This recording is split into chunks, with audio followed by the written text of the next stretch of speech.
नारायण नारायण नारायण नारायण। बालादिष्वपि जागृदादिषु तथा सर्वासुवस्थास्वपि व्यावृत्तासु निवर्तमानमहमीत्यन्तस्फुरन्तं सदा स्वात्मानं प्रकटीकरोति भजतां यो भद्रया मुद्रया तस्मै श्रीगुरुमूर्तये नमः। इदं श्रीदक्षिणामूर्तये अद्वैतवीथिपथकैरुपास्या स्वानन्दसिंहासनलब्धदीक्षा हठेन केनापि वयं शठेन दासीकृता गोपवधूवितेन। नमो महद्भ्यः ब्राह्मणेभ्यो नमो नमः।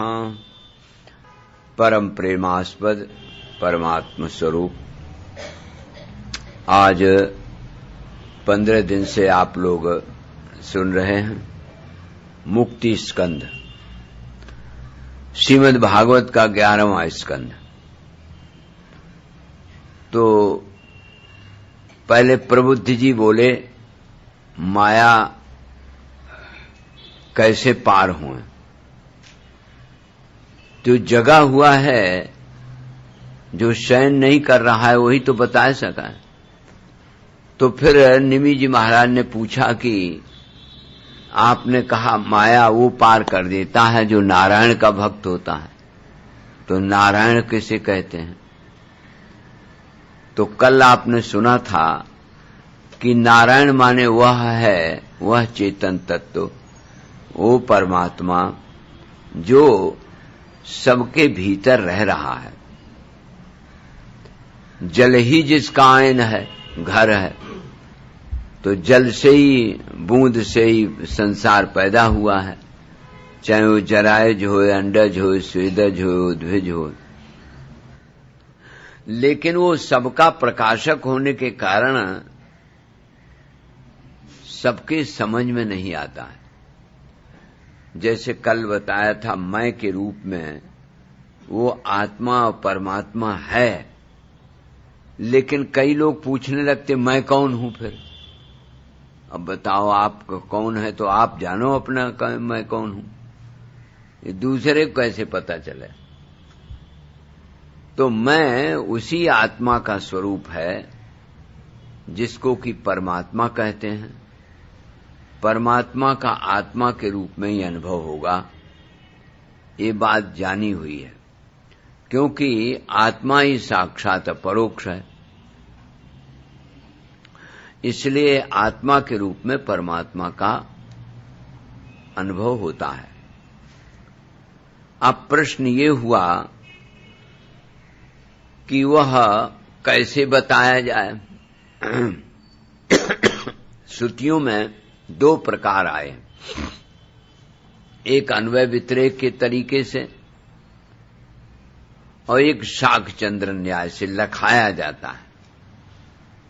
जैसे रामचरितमानस में एक बड़ा सुंदर प्रयोग आया, भगवती जनक नंदिनी जानकी अपने वनवास काल में अपने प्रियतम श्री राम जी के और देवर श्री लक्ष्मण जी के साथ हैं। गांव की बधूटियां आके पूछती हैं, कोट मनोज लजावन हारे, सुमुख कहाव को आही तुम्हारे। तुम्हारे इनमें से कौन है? तो सीता जी नाम तो नहीं लेती हैं, लेकिन किस तरह से बताती हैं, ऐसे माया परमात्मा को बताती, बुद्धि परमात्मा को बताती, ये समझना चाहिए। खंजन मंजु तिरीछे नयनन, निजपति तिनह कहो सिय सैनन। ये हमारे पति हैं, ये सारे से बताया, लेकिन वो नहीं समझ पाई, गांव की रही, वो जानना चाहती थी कि स्पष्ट बतावें। तो बहुरी बदन विधु अंचल ढाकी, पीतन चितय भौं कर बाकी। ये जो हो पर्दा किया, यही माया है। माया के माध्यम से परमात्मा का दर्शन होता है। माने दर्शन जो होगा, दृश्य बनेगा तो इदम के रूप में बनेगा। तो जहां जहां दर्शन है, इदम के रूप में है, वहां तो माया ही आएगी। एक रिजर्व देश में, एक रिजर्व काल में, एक रिजर्व परिस्थिति में वो दर्शन देगा। दर्शन वही देगा, लेकिन माया के माध्यम से देगा। बहुरी बदन विधु अंचल ढाकी। देखो, ये जो माया का पर्दा लगाया और माया के पर्दा लगा करके तब बताया, पीतन चितय भौं कर बाकी। ये हमारे पतिदेव हैं। इसी प्रकार से माया के द्वारा परमात्मा का दर्शन होता है।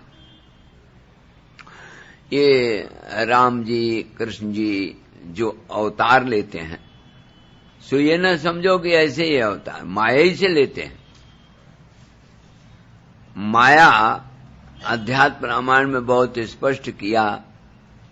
श्री जानकी जी ने हनुमान जी को तत्व का बोध कराया, तो कहा कि राम जी तो कुछ करते ही नहीं है, सब करना धरना तो हमको होता है। तो वास्तव में माया ही क्रियाशील है, माया ही करती है। माया के माध्यम से भगवान का दर्शन होता है। एक परिच्छिन्न देश में, परिच्छिन्न माने सीमित, सीमित देश में, सीमित काल में, सीमित परिस्थिति में जो दर्शन होगा वो माया ही के द्वारा होगा। थोड़ी देर के लिए होगा, और हमेशा के लिए अगर चाहो तो अपने आत्मा के रूप में है, हमेशा सदा है, सर्वत्र है। तो उसका कल आपने वर्णन सुना था, शब्दोपि बोधक निषेध तयात मूल, मर्थोक्त माह हृदते नृत्य निषेध सिद्धि। कहते हैं जिसकी निषेध सिद्धि न होए, देह नहीं है, इंद्रियां नहीं है, मन नहीं है, बुद्धि नहीं है, मैं नहीं हूं, ये तो नहीं कह सकते। तो जहां गाड़ी रुक जाए, निषेध न किया जाए, वही आत्मा के रूप में है। तो इससे सिद्ध हुआ कि अपना आत्मा ही परमात्मा है, आत्मा ही भगवान है। उसको आप कुछ भी कह लीजिए। वदन्ति यत् तत्त्वविदस् तत्त्वम् जद्ज्ञानमद्वयम् परमात्मेति भगवानिति ब्रह्मेति भगवानिति शब्दते। उसको परमात्मा कहो, भगवान कहो, ब्रह्म कहो, एक ही बात। वो अद्वितीय तत्व है। उस अद्वितीय तत्व को अपने आत्मा के रूप में महात्मा लोग पहचानते हैं। तो उसको इशारे से बताया जाता है। नायम आत्मा प्रवचन लभ्या न मेधया न बहुना श्रुतेन यमे वेश वृणते तेन लभ्या।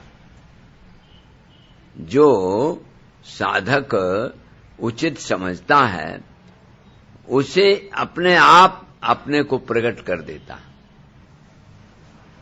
अब होना चाहिए उसके लिए अंतःकरण शुद्धि।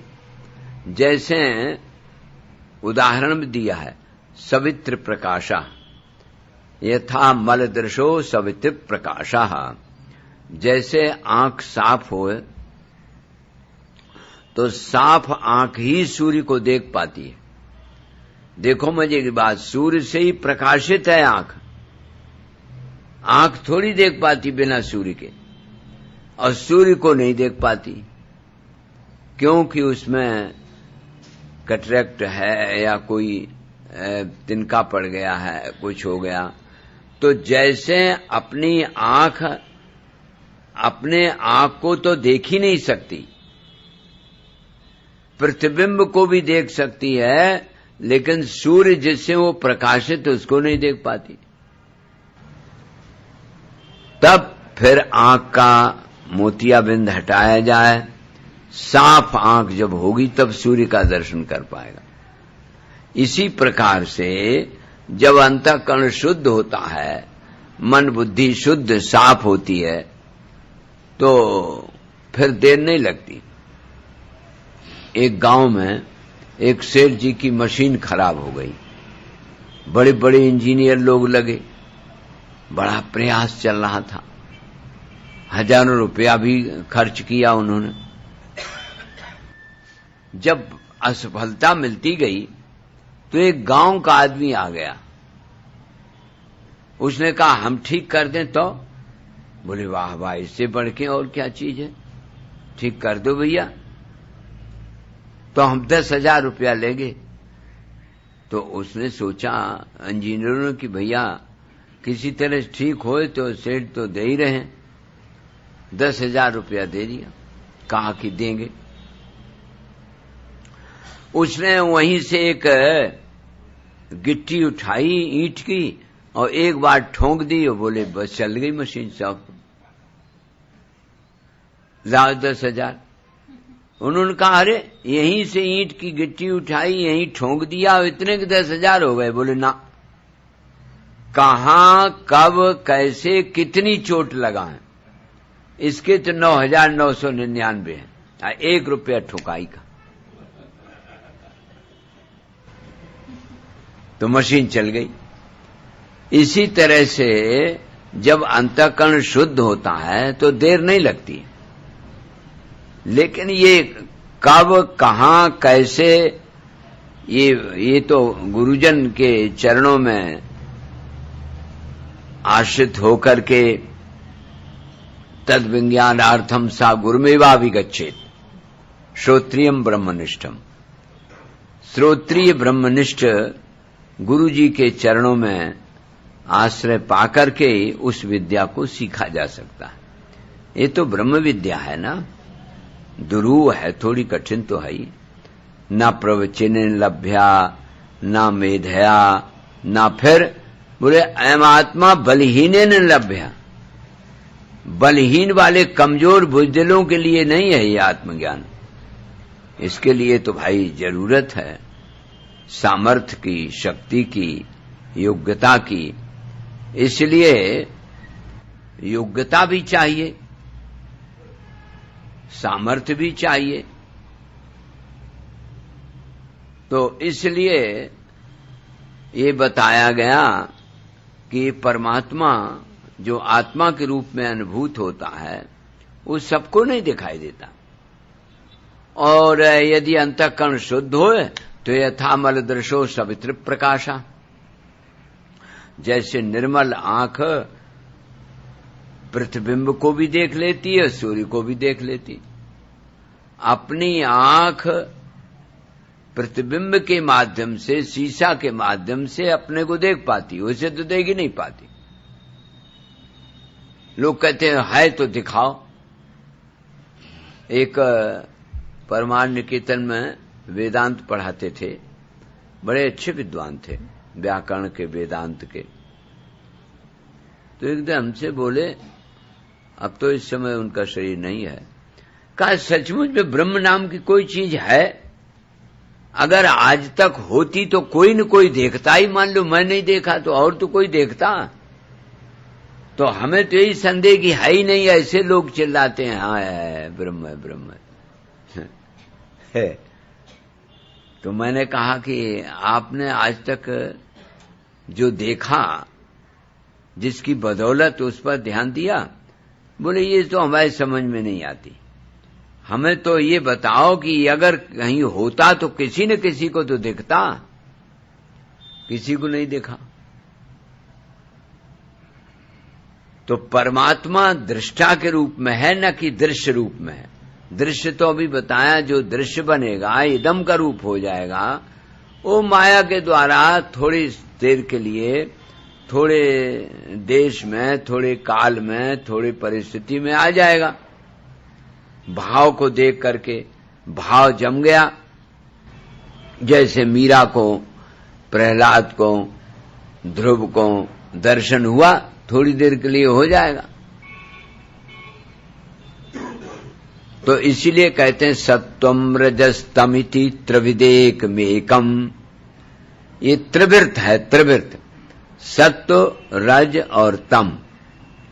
जरा विचार करके देखो तो जैसे सत्वगुण का अंतःकरण या देवता, सूर्य देवता मान लो, प्रकाश, और रजोगुण की इंद्रियां और तमोगुण का विषय। जैसे एक पुस्तक है तो ये तमोगुण है, क्योंकि इसमें पृथ्वी, जल, तेज, वायु, आकाश पांचों तत्व हैं। तो जो विषय है वो पांचों तत्वों का है।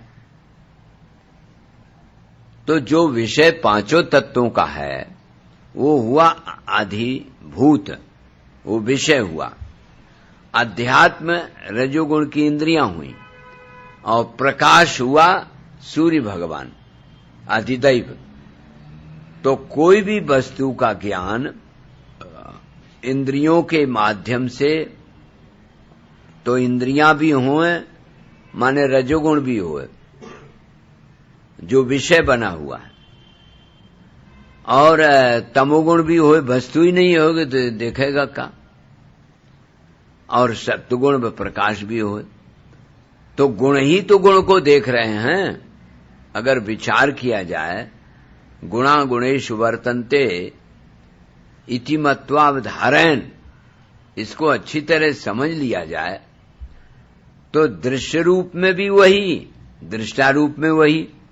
सत्वम रजस तम इति त्रिविदेक मेकम, त्रिवृत्त है। सूत्रम महानहमिहि प्रवदन्ति जीवम, ए ओंकार जैसे लिया तो व्यष्टि और समष्टि दो प्रकार के हैं।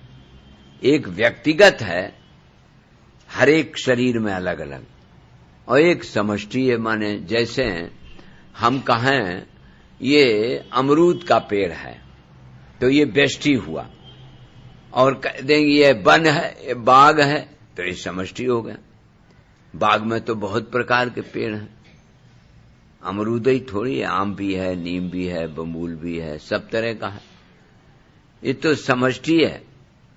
और एक व्यष्टि व्यक्तिगत है, तो व्यक्तिगत व्यष्टि कहलाता है और समष्टिगत समष्टि कहलाता है। तो इसी प्रकार से ओम जैसे कहें, परमात्मा का वाचक शब्द है ओम, तस्य वाचक प्रणवः, उसका कहने वाला वाचक प्रणव है। तो ये प्रणव कैसे व्यष्टि समष्टि लगाइए? जागृत अवस्था है, जैसे जागृत अवस्था है, स्थूल शरीर है, उसका नाम है विश्व, ये व्यष्टि है। और वही विराट में जाकर के, जिसमें जैसे हमारे खून की एक बूंद में कितने जीवाणु रहते, आरबीसी डब्ल्यूबीसी जरा काउंट करो, इतने एक बूंद में रहते हैं। अच्छा, उतने सब पैदा होते हैं, उनके विवाह होते हैं, वो मरते हैं, जीते हैं, सब उनका एक एक का होता है। और प्रत्येक कीड़ा, प्रत्येक जीवाणु के हार्ट है, लंग्स है, सब पूरे अवयव हैं। अब आपके खून के एक बूंद में जब इतने जीव रहते हैं तो कितनी बूंदें हैं खून की, सोचो शरीर में। और ऐसे आप जैसे जरायु जंडस स्वेदज उद्भिद जन कितने अंड हैं, कोटि कोटि ब्रह्मांड जिसके उर्मे लगे हुए हैं, वो कितना बड़ा हुआ, उसको कहते हैं विराट। हमारे शरीर में खून के एक बूंद में जैसे जीवाणु रहते हैं, ऐसे उस परमात्मा के पेट में हम सब रहते हैं। कोटि कोटि प्रतिलागे तो ब्रह्मांड है, और एक ब्रह्मांड में एक ब्रह्मा जी होते हैं। एक विष्णु, एक रुद्र, और एक सूर्य, एक चंद्रमा, एक सब एक एक, और ऐसे करोड़ों ब्रह्मांड हैं। एक दिन ब्रह्मा जी के मन में आई कि लाओ भगवान का दर्शन कर आए। तो द्वारकाधीश के दरबार में गए ब्रह्मा जी। तो वहां तो बहुत से ब्रह्मा 4 मुंह वाले लगे। तो द्वारपाल से कहा कि भैया हम ब्रह्मा जी हैं। अरे बोले देखो तो पहले ब्रह्मा ही जी थे, तुम अपना रोल नंबर देख लो जहां कहीं हो। तो उन्होंने देखा कि 4 मुंह वाले सब ब्रह्मा ही जी बैठे, बहुत लंबी कुर्सी लगी है। तो उन्होंने कहा कि तो हमारा रोल नंबर ही नहीं मिलेगा, हमें सबसे पीछे मिला जा करके। ये भगवान हम तो समझ रहे, बोले एक एक ब्रह्मांड के एक एक ब्रह्मा है, और ये तुम्हारी जौन उम्र हो, तुम्हारा जौन रोल नंबर हो, तो देख लो भैया, अपने बैठ जाओ। तो करोड़ों ब्रह्मांड हैं, उसमें समष्टिगत विराट एक परमात्मा हुआ। इसी तरह सूक्ष्म शरीर है, मन बुद्धि चित्त अहंकार और 10 इंद्रियां प्राण, ये सूक्ष्म शरीर है, इसको सूक्ष्म शरीर कहते हैं। पौराणिक मत है कि यही जाता आता है सूक्ष्म शरीर। वायुर्गंधा निवासयात, जैसे वायु चलती है तो गंध आती है, इसी प्रकार से ये वायु जाती है। सूक्ष्म शरीर है, तेजस इसका नाम है, और स्वप्न अवस्था है। ऐसे ही व्यष्टि समष्टि में भी है, उसको बोलते हैं सूत्रात्मा,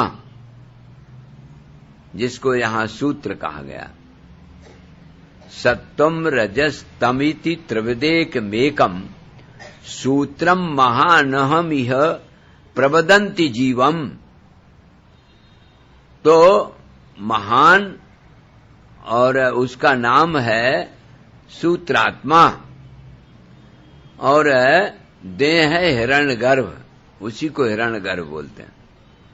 अब तीसरी सुषुप्ति अवस्था है। सुषुप्ति अवस्था में कारण शरीर हुआ, अविद्या अज्ञान भूल जिसको कहते हैं, और प्राज्ञ उसका नाम हुआ व्यष्टि में, और समष्टि में वही अव्याकृत होगी प्रकृति, बड़ा भारी शरीर, प्रकृति अव्याकृत जिसको कहते हैं, और उसका नाम है ईश्वर। तो ये ओम का व्यष्टि समष्टि रूप हुआ। तस्य वाचक प्रणवः, उसका वाचक परमात्मा का वाचक है प्रणव। जैसे इशारा 3 आलंबन होते हैं, एक प्रतीकात्मक होता है, एक अहमात्मक होता है, एक इदमात्मक होता है। तो इदमात्मक जैसे जागृत स्वप्न सुषुप्ति, और अहमात्मक है विश्व तेजस प्राज्ञ, और प्रतीकात्मक जैसे प्रणव ओम, ये प्रतीक है। जैसे शालिग्राम की बटिया विष्णु का है, जैसे हर एक धर्मपत्नी के पति एक शालिग्राम की बटिया विष्णु भगवान है, उसमें विष्णु भगवान का दर्शन करना चाहिए। तो इसी प्रकार से 3 आलंबन होते हैं, बिना आलंबन के तो काम ही नहीं चलेगा।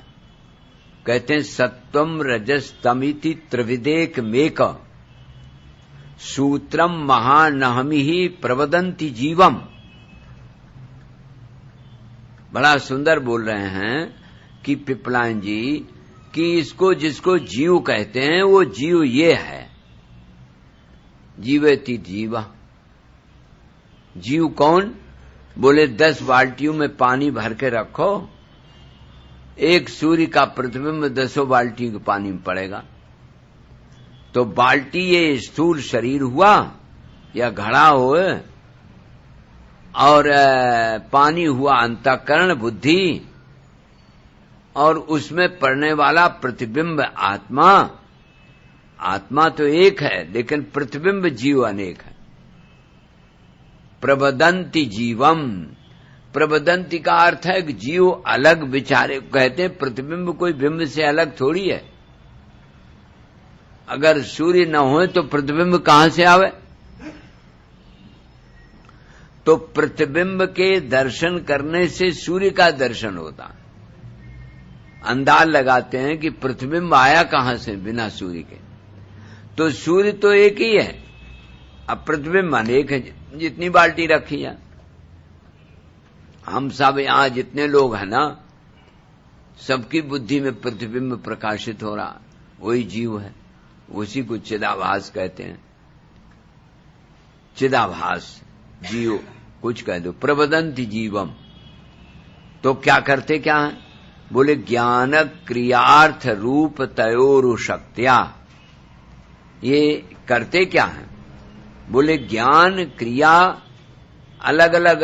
आपको एक दिन निवेदन किया था कि जैसे हम लोग कोई प्रकार का काम करना चाहते तो पहले इच्छा होती है। जैसे मान लो सत्संग भवन में आना था आपको, तो इच्छा पहले हुई कि चलें, जल्दी चलें, तो इच्छा हुई। उस इच्छा को तुरंत बुद्धि में जोड़ना चाहिए। भगवती सरस्वती, आज जो बुद्धि से न जोड़ के तुरंत क्रिया करने लगते हैं वो गलत है, वो फिर पछताते हैं। इसलिए याद रखो, पहले जो इच्छा हो, इच्छा आपके अधीन नहीं है। इच्छा तो हो जाती है क्योंकि समवायी कारण है। तो जब इच्छा हो गई तब तो आप जाने कि ये इच्छा हुई, सत्संग भवन में चलने की इच्छा हुई या जहां कहीं जाने का। तो इच्छा जब हुई तो इस इच्छा को सरस्वती के साथ, बुद्धि के साथ जोड़ना चाहिए। क्यों? बोले इसका क्या परिणाम होगा? परिणाम विस्मयो है कि अमृतमयो है, ये तो खूब सोचना चाहिए। तो पहले इच्छा हो, फिर इच्छा से फिर निर्णय बुद्धि सरस्वती, और फिर महाकाली। तो लक्ष्मी, महासरस्वती, महाकाली क्रिया है। कोई भी काम करो पहले इच्छा होगी। अगर आप क्रिया तक पहुंचाएंगे तब तो पाप पुण्य होगा, और क्रिया तक नहीं पहुंचाओगे तो पाप नहीं न पुण्य न। जैसे आपके हाथ में मच्छर लगा और मच्छर काट रहा, आपका हाथ आया और मच्छर मर गया, तो आपको पाप नहीं पड़ेगा। क्यों भाई? काऊ में कर्तृत्व तो हुआ ही नहीं। कर्तापन जहां जुड़ा होता है वहीं क्रिया होती है। अगर कर्तापना नहीं है, इसीलिए आपको निवेदन किया जा रहा है कि यदि आप कर्म करते हुए भी निष्काम कर्म या कर्ता न बने और फल न चाहें, तो आपको कर्म बंधन नहीं डालेगा, चाहे कोई कर्म करो। भगवान ने तो अर्जुन से कहा कि तुम युद्ध करो और मारे जाएं तो भी तुम्हें पाप नहीं पड़ेगा। हजारों जीव मार डालो तो भी पाप नहीं पड़ेगा। क्यों? बोले करता ही नहीं है। पहले आपने देखा होगा पंडित लोग संकल्प कराते हैं, तो संकल्प करा के जब हम कर्ता बनेंगे तब हमें उसका फल मिलेगा। अगर संकल्प न हो, भगवत प्रीत्यर्थ हो, तो कोई फल नहीं मिलेगा। तो यही कर्म की ये क्रिया है, ज्ञान क्रियार्थ फल। तीन चीजें हुई। पहले इच्छा हुई, फिर इच्छा को बुद्धि से लगाया, फिर उसका क्रिया करने लगे। तो यही कहते हैं ज्ञान हो पहले, उसका वास्तव में इसका परिणाम क्या होगा। जिस क्रिया का परिणाम विष की तरह है, उस क्रिया को हम क्यों करें? जैसे मान लो बीड़ी पीने लगे, अब ये तो मालूम है कि लंग्स में धुआं भर जाएगा, कैंसर हो जाएगा, बड़े बड़े रोग हो जाएंगे, ये क्यों करें? तो इच्छा तो होती है, लेकिन बुद्धि से ये तो विचार करना चाहिए, भगवान ने विवेक दिया है, सहज प्राप्त विवेक दिया है, उस सहज प्राप्त विवेक का आप आदर करें। सो आदर नहीं करते हैं, निरादर करके, और जितने भी दुख होते हैं वो अपने सहज प्राप्त विवेक के अनादर से ही होते हैं। आपको विवेक तो प्राप्त है ना, अभी आप सुनाया जा रहा है कि भाई विवेक से काम लो, पहले देख लो, बुद्धि से सोच लो, विचार लो कि लाभ है कि हानि है, ये तो सोचना चाहिए ना। बिना सोचे विचारे जो चाहे सो कर बैठे। तो कहते सत्वम रजस तम इति, जैसे फूल है, फूल को नाक सूंघ रही है, आंख देख रही है, पांचों ज्ञानेंद्रियां लगी हुई हैं। देख लो मजे की बात है क्या, पहले नाक जो सूंघ रही वो अध्यात्म है, और जो फूल है अधिभूत हो गया, और बीच में अश्विनी कुमार देवता हो गए सत्वगुण के। तो तीनों में जो एक है, त्रिवृत्त एकम, जो तीनों में एक ही है, वही फूल बना है, वही गंध रूप में है। जैसे आप स्वप्न में देखते हो, स्वप्न में बहुत गंध दिखाई देती, जाने क्या क्या स्वप्न में देखते हो, और जगे तो अरे हम ही तो थे। इसी तरह से आपने ही आप बने हो इस सब में, क्रिया भी आप, फल भी आप, और रूप भी आप, विषय भी आप, ज्ञान क्रियार्थ उरु शक्तितया उरूपतया, माने बहुत रूप धारण कर लेते हैं। क्यों? तो बताते हैं अंत में सद सत परम यत, वही सत है और वही असत भी है। अरे माने भाव और अभाव दोनों का प्रकाशक वही है। ब्रह्म ही विभाति सदसत्तयोः परम यत। अरे सत सत चाहम अर्जुन, तो अर्जुन कई बार भगवान ने कहा मैं ही सत हूं, मैं ही असत हूं, मैं ही देखने वाला दृश्य हूं, मैं ही अभाव का प्रकाशक हूं। जब प्रश्न नहीं होता है, कोई रूप ना होए, तो भी तो हम ही होते हैं, बताने वाले तो हम ही हैं। जैसे कमरे में हमने कहा कि जाओ जरा, वहां कोई है, और आप कमरे में गए और कहा कि कोई नहीं है, तो कोई नहीं कहने वाला तो है, जो बताएगा आकर के कि कोई नहीं है, तो वो तो है, तो बताएगा कैसे? इसी प्रकार से संपूर्ण अभावों का जो प्रकाशक है, सुषुप्ति में जिसने बताया कि कुछ नहीं था, आज बड़े आराम से सोए, कुछ नहीं था, तो कुछ नहीं था इस बात को बताने वाला तो कोई है ना, और आनंद है वो, वही तुम हो, वही तुम हो, तुम्हारा वही परिचय है। लेकिन व्यक्ति समझ नहीं पाता है, यही अविद्या है, यही कारण है, यही भूल है, अपने को समझने की भूल है। आज समझ में आ जाए तो फिर क्या कहना। जैसे गले में माला पड़ी है और खोज रहे इधर उधर, ढूंढते रहते, चारों तरफ ढूंढा, किसी ने बता दिया अरे तुम्हारे गले में, तो हाँ मिल गई। इसी प्रकार से मैं रूप जो आत्मा है, जिसका कि परमात्मा के रूप में अनुभव होता है, वो है लेकिन ज्ञान नहीं है, और वो अविनाशी है। नात्मा जजान न मरिष्यति नेधते सौ, आत्मा के लक्षण है। कोई चीज दुनिया की होगी तो उसमें 6 चीजें जुड़ी होती हैं, 6 चीजें, उत्पाद्य, विकार, संस्कार, आहार, आप, और अंत में विनाश। ये 6 चीजें, या दूसरे भाषा में कह लो अस्थि, है, उत्पाद्य है, जायते, वर्धते, अपक्षीयते और अंत में विनश्यति। तो ये 6 चीजें होती हैं। 6 चीजें किसमें होती हैं? दुनिया की चीजों में। जैसे अगर पता लगाना चाहो कि जो हम चाकू खरीद लाए हैं ये ठीक से काट करती है कि नहीं करती है, तो उस चाकू को आप खीरा पर पटक दो तो खीरा कट जाएगा। तो इसका मतलब ये हुआ कि चाकू वो है जिससे संपूर्ण खीरा जैसी चीजें कट जाती हैं। फिर उस चाकू को पत्थर की पटिया पर पटक दो तो क्या होगा?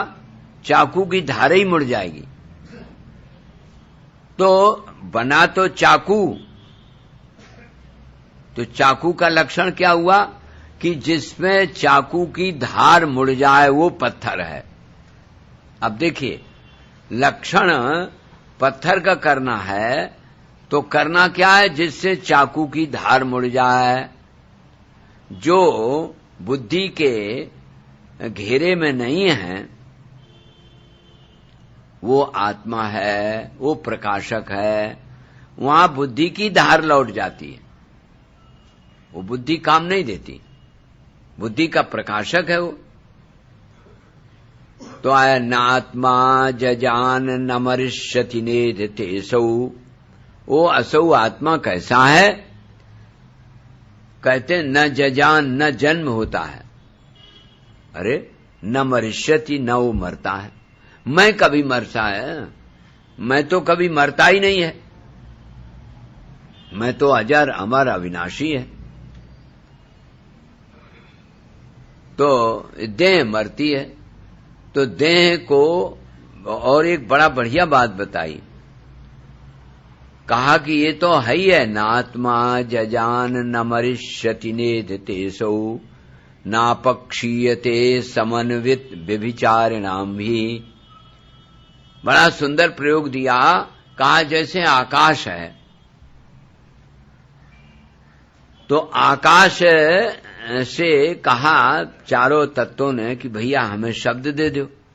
उनका ले जाओ। वायु ने शब्द लिया पहले आकाश से,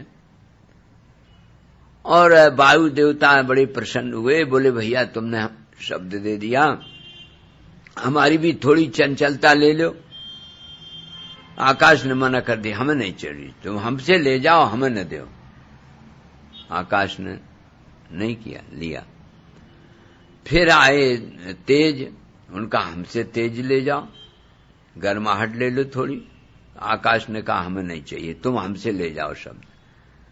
जल ने कहा हमारी शीतलता ले लो, कहा हमें नहीं चाहिए। गंध ले लो, पृथ्वी ने कहा थोड़ी सी, कहा हमें नहीं चाहिए, तुम हमसे शब्द ले लो। तो ऐसे शब्द स्पर्श रूप रस गंध वाली, देखिए 5 चीजें ली, लेकिन आकाश ने किसी का नहीं लिया।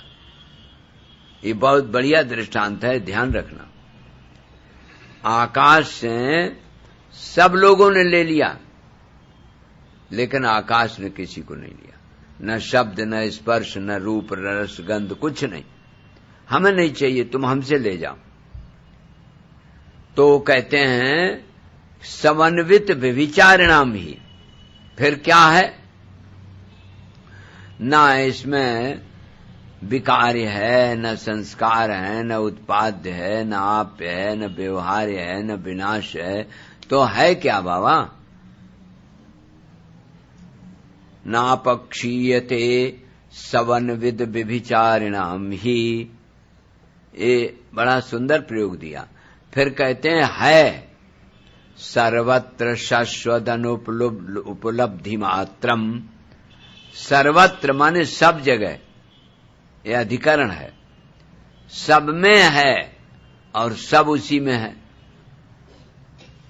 और शाश्वत है लेकिन उपलब्धि मात्र है। प्राणो यथेन्द्रिय बलेन विकल्पितम यत।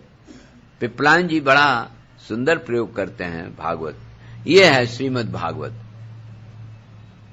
वो आजकल तो भागवत को गाय बजाय के पार कर लिया। ये तो बड़ी ठोस चीज है, उपनिषदों का सार है। इसको भला शाश्वत उपलब्धि मात्रम, ये हमेशा है, अविनाशी है और उपलब्धि मात्र है। तो एक दिन आपको बताया था एक होता है पाना और एक जानना। तो दुनिया की जितनी चीजें हैं वो सब जानने मात्र से मिल नहीं जाती। जैसे हम पुस्तक को जान लें तो कब मिल जाएगी हमें, ये जरूरी थोड़ी है कि मिल जाए। लेकिन यदि आत्मा को जान लेंगे तो मिल ही मिलाई है, उसको कहते हैं उपलब्धि। और जो दुनिया की चीजें प्राप्त अप्राप्त हैं, प्राप्त होती हैं, उसको कहते हैं प्राप्ति। और प्राप्त की प्राप्ति को उपलब्धि। तो जैसे ये पुस्तक है, जानना और पाना जिसमें एक ही हो, वो आत्म तत्व। जान गए जन तमेव विदित्वाति मृत्युमेति नान्या पंथा विद्यते नाय। विज्ञाय धीरो भवति, जान करके धीर हो जाता। सर्व पाशै प्रमुच्यते, हर्ष शोको जहाति, हर शोक छोड़ देता है। क्या सुंदर प्रयोग है, देखो ध्यान दो, ये ज्ञान है। ये श्रीमद् भागवत का 11वां स्कंद है।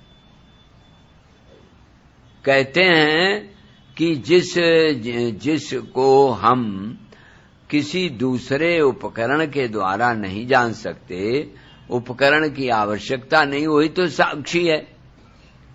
साक्षी माने गवाही। तो वो तो साक्षी हमेशा रहेगा, साक्षात परिस्थित साक्षी। संस्कृत में एक पाणिनि जी ने सूत्र बनाया व्याकरण में, साक्षात दृष्टि संज्ञायाम, जिसमें किसी प्रकार की देखने के उपकरण की जरूरत न हो। कैसे? जैसे पुस्तक है तो पुस्तक को आंख की जरूरत है, प्रकाश की जरूरत है, और पुस्तक भी हो। आदि भौतिक, आध्यात्मिक, आदि भौतिक सब चीज चाहिए। लेकिन जिसमें एक और चीज की जरूरत न हो, अरे कोई उपकरण की जरूरत नहीं है। हाँ, जरूरत नहीं। जिसमें किसी भी उपकरण की, इंस्ट्रूमेंट की आवश्यकता न हो, उसी को तो कहते हैं आत्मा। आत्मा क्या है? आत्मा वो चीज है जो बिना बताए अपने आप है, और है वो क्योंकि मालूम पड़ता है। मैं हूं तो दूसरा कोई थोड़ी बताएगा कि आप हैं कि नहीं हैं। तो मैं हूं क्योंकि मुझे मालूम पड़ता है। तो मालूम पड़ने वाली चीज को कैसे निग्लेक्ट किया जाए? वो तो है, मालूम पड़ रहा। तो यही जो है वो सद है, मालूम पड़ना चिद है, और हमेशा है। इससे बढ़ के आनंद क्या हो सकता है? तो वो आनंद है, सच्चिद आनंद रूप है। तो भागवतकार कहते हैं व्यास जी कि है सर्वत्र शाश्वत उपलब्धि मात्रम। सर्वत्र है, सब जगह है, सब काल में है। देश, काल, वस्तु, व्यक्ति, स्थिति और परिस्थिति, वृत्ति, इनमें, इनके घेरे में नहीं है। वो अपरिच्छिन्न है, क्योंकि वो ब्रह्म से एक है। परमात्मा, अगर आत्मा परमात्मा से नहीं मिलेगी तो क्या होगा? बोले है तो साक्षात अपरोक्ष, अपना आपा है, लेकिन है तो सीमित। योगी लोग है, बस इतना ही है। योग में इतना ही फर्क है। योगी लोग आत्मा का दर्शन करते हैं, दृष्टा स्वरूप अवस्थिति उनकी है, लेकिन वो व्यक्तिगत है। आत्मा को परमात्मा के साथ एक नहीं मिला पाते। समाधि में आत्मदर्शन होता है, और आत्मदर्शन का मतलब यह है कि जैसे शीशा में आप अपने आंख को देखते हो, आंख में लगे हुए काजल को देखते हो, तो प्रतिबिंब को देख करके बिंब का आपको अंदाज लगता है। इसी तरह से योग में आत्मा का दर्शन तो होता है इसी तरह से, लेकिन वह आत्मा व्यष्टिगत है, वो परिच्छिन्न है, कटी फटी है, एक जगह है। और ब्रह्म से एक होने के लिए वेदांत कहता है तत्त्वमस्यादि महावाक्यों द्वारा वो ब्रह्म के साथ एक होता है। तो योग वहां तक पहुंच गया। बिना योग के वेदांत समझ में नहीं आएगा, ये बात तो बिल्कुल सही है। बिना धर्म के अंतःकरण शुद्ध नहीं होगा, और अंतःकरण शुद्ध नहीं होगा तो योग नहीं हो पाएगा। ये योग में शर्त है, अंतःकरण शुद्ध होना चाहिए। इसीलिए पहले ही यम नियम बताए, तब आसन प्राणायाम। ये नहीं कि जो चाहो सो खाओ, जो चाहो सो रहो, जैसे चाहो, खान पान रहन सहन पर कोई कंट्रोल नहीं, तो थोड़ी योग हो जाएगा। तो ये भी बात भी है, अंतःकरण शुद्ध हो धर्म के द्वारा, मल निवृत्ति, विक्षेप दूर हो योग के द्वारा, उपासना के द्वारा, और आवरण भंग तब वेदांत करता है। इस तरह से जब मल विक्षेप आवरण तीनों दोष दूर हो जाते हैं, तब अपने आत्मा का साक्षात्कार होता है, मैं का ज्ञान होता है। मैं वह हूं जो सर्वत्र शाश्वत उपलब्धि मात्रम, उपलब्धि मात्र है। प्राणो यथेन्द्रिय बलेन विकल्पितम यत, जैसे एक ही वस्तु को अलग अलग इंद्रियां बताती हैं। देखो, और प्राण माने चेष्टा, जैसे चींटी है वो भी चेष्टा करती। एक दिन मच्छर में और गरुड़ जी में कंपटीशन हो गया। उनका मैं तेज दौड़ता हूं, उनका हमको तेज दौड़ते। तो कैसे पता चले? बोले चलो, उसमें क्या। नारद जी आ गए, बोले क्या बात? बोले भाई ये कहते हैं हम तेज चलते हैं, मच्छर कहता हम तेज चलते हैं। बोले परमात्मा का पता लगाओ, जो पहले आ जाए उसी को पता लगा। नारद जी तो श्रीमन नारायण कहते चले गए, और मच्छर जी जरा भुन भुन किए और बैठ गए आके। और गरुड़ जी बेचारे दौड़े, पता लगाते लगाते लगाते लगाते बहुत दिन बाद आ पाए। मच्छर जी को देखा तो बोले अरे तुम पता लगाया? बोले हमें इतनी देर थोड़ी, मैं बहुत तेज दौड़ता हूं, इतनी देर हमें लगी। कहा कि अच्छा तुम हमारा उत्तर सुन के बता दोगे, तुम ही बताओ पहले।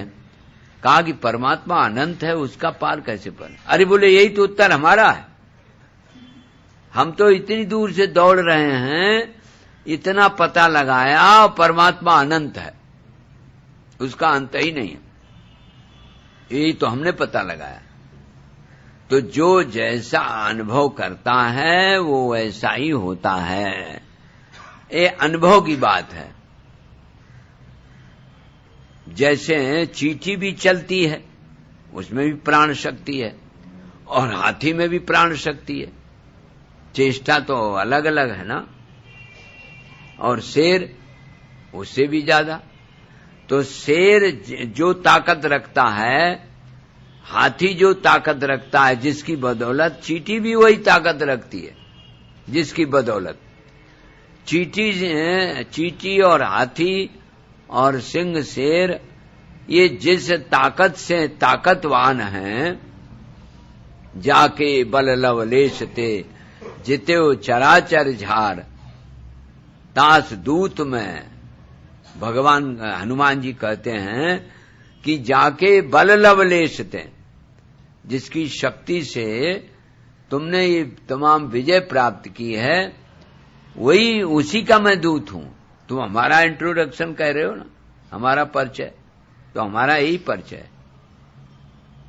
तो आप लोग समझदार हैं, हमें अंदाज ऐसा है, जरा इसको समझो कि मैं कौन हूं। मैं आत्मा के रूप में हमेशा उपलब्ध है और शाश्वत उपलब्धि मात्रम प्राणो यथेन्द्रिय बलेन विकल्पितम यत्।